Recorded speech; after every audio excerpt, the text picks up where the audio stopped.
2 cases in Denver. Let's listen in to that conference. We're going to go ahead and get started. Let me thank everyone for joining us this morning.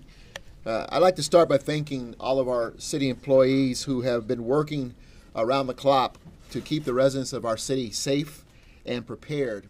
I also want to take a moment to thank our residents for continuing to be vigilant in doing what each of us can to limit the spread of this virus, including frequent hand washing, staying home if you're sick, keeping your distance, and may I add the awkward elbow bumps that are occurring around the city as well.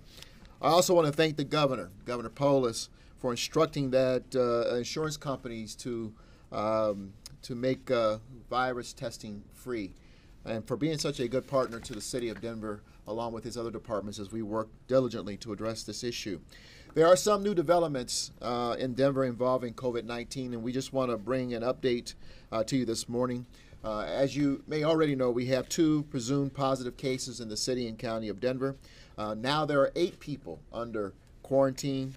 Our first priority continues to be preparing and protecting the people and families who live, work, and visit our great city.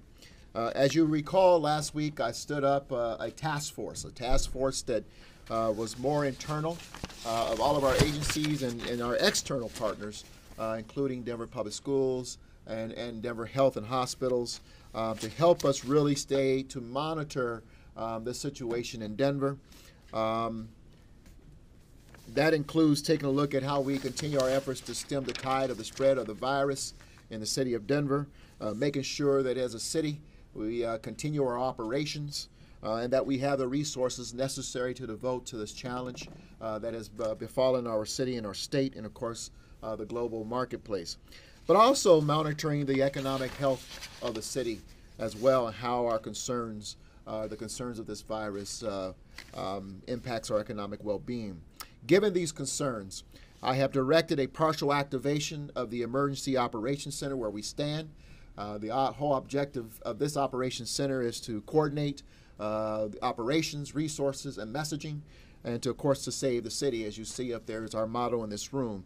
Executive Director Matt Mueller